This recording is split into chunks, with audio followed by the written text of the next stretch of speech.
this seemingly innocuous clip by Bill Maher exposes so much of the problem with American politics that I just want to break it down, even though it's very short. So let's just get into it. You guys were both at the Obama Library? Yeah. Do we have a picture of the Obama Library? Because it looks like Death Star. It looks like something aliens built in Dubai. I liked it. Tough but fair. Why do it cost $850 million? Yeah. I don't understand why progressives like this. Couldn't that, money be better spent on something else? Who's going to go to this? Why do we need a president? Well, what do you think? Why does anyone need a presidential library? These monuments to somebody's ego out of office. Are you? Yeah, anybody here in this audience planning to go to the Obama presidential library? Sure. There you go. Really? Oh, no, Bill, come on. What a bunch of fucking liars you are. You're not going to the Obama library. At a time. So that humorous Bill Maher clip is referring to the Obama Library, which was recently opened to the public. And as you can see right here, the building is being sometimes, comedically referred to as the Obamalisk, because it looks like a giant obelisk and not really a presidential library.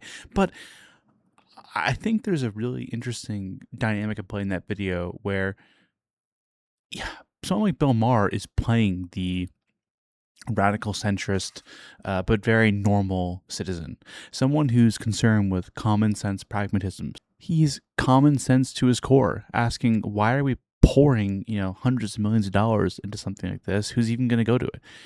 And these are totally reasonable and fair questions, because those answers are no longer obvious. They were for a long time, but they're just not anymore.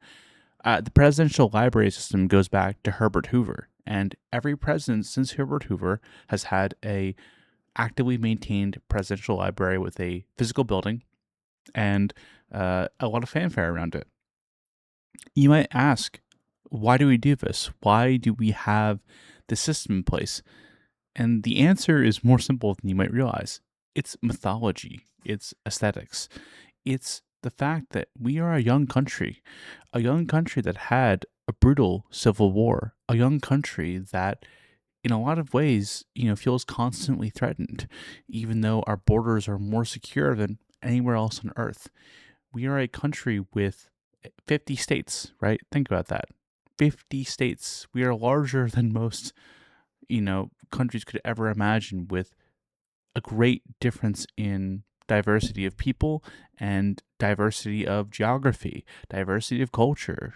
We build these presidential monuments to remind us who we are, to remind us of the leadership that we've picked, the greatness and the failings of these presidents.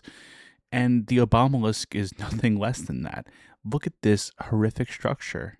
And by horrific, I mean that in a positive and a negative sense. This truly is a monument to neoliberalism.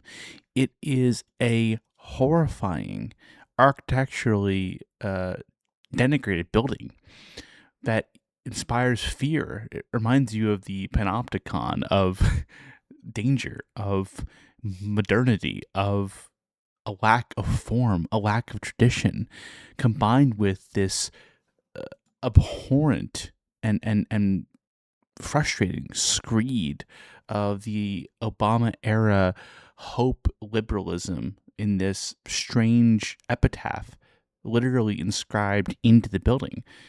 It is repulsive in so many ways, yet it is beyond enticing. It is America in its purest form. This is the success of neoliberalism. It is this thing that is so unlike anything we've seen in history and so alien, so beyond human, yet it succeeded. It won. The neoliberal model that was pioneered by the Americans, that was established and furthered through the Reagan era all the way to now, really, at least before Trump too. This is a monument to all of that. It's a monument to Obama's delivery of that, good and bad. That should mean something to Americans. That should mean something to people in this country. And the reason why people like Maher are going to disregard its creation, disregard what it means literally and symbolically, is because we really have lost that aesthetic impulse as Americans. We really do feel like a contingent that is built around perhaps consistency, an economic zone, familiarity. We're increasingly losing our notion of what it means to be an American that transcends party lines. And that's why these monuments are so important. That's why these aesthetic imprints are so vital. Because what are Americans without these creations? What are Americans without this sort of reverence, critical reverence, but reverence towards our past leaders? I am far from a fan of much of what Obama did and what he represented, but this is beautiful in the sense that it is Obama. It is his legacy. It is the America that existed under him. He was our leader.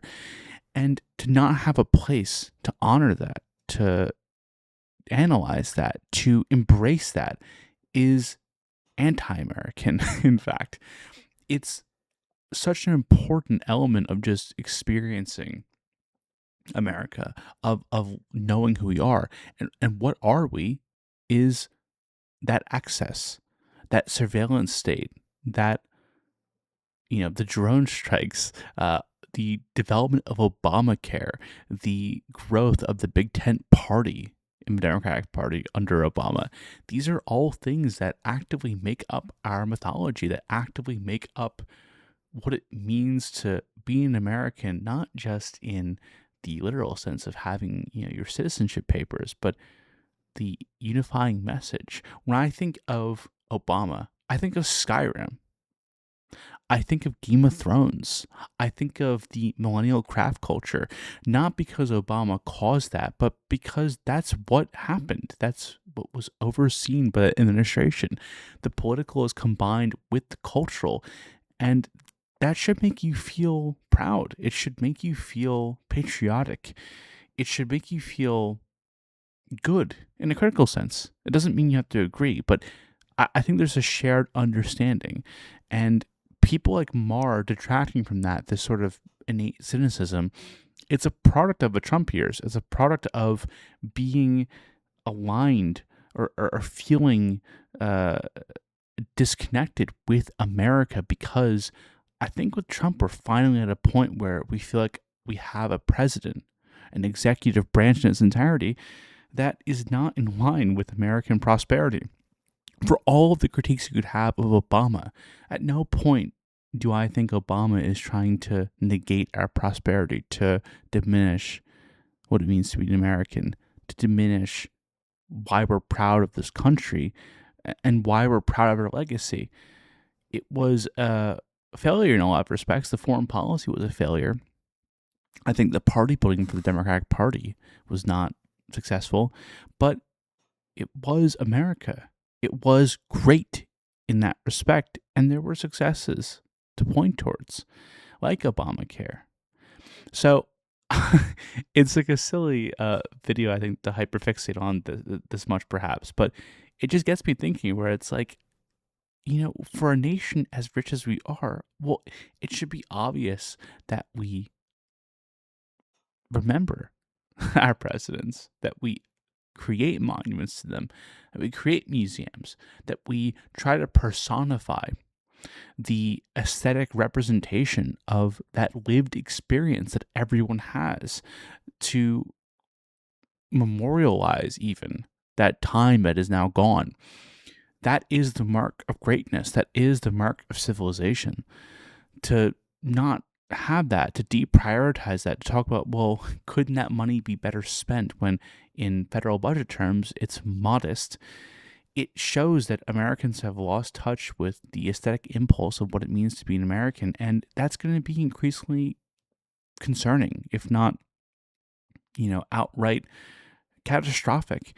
We have to be able to, feel American in this current, to be a substantial nation as things go forward, as time moves on. So anyway, agree, disagree is a little bit of a rant, but that clip just really got me, man, because I feel like the the deprioritization of art in general is concerning, but the idea that we would want to have, concrete expressions of presence, especially a two-term president, a living monument, it means that we're not thinking about the past and the future. We're just thinking about the present. And there's no way to build a civilization without thinking about everything, not just the present. So, yeah, agree, disagree. I'd be happy to hear in the comments below. Thanks for anyone who's listening. And yeah, I'll have more videos and streams, hopefully daily now. So, yep, great. Thank you. Bye-bye.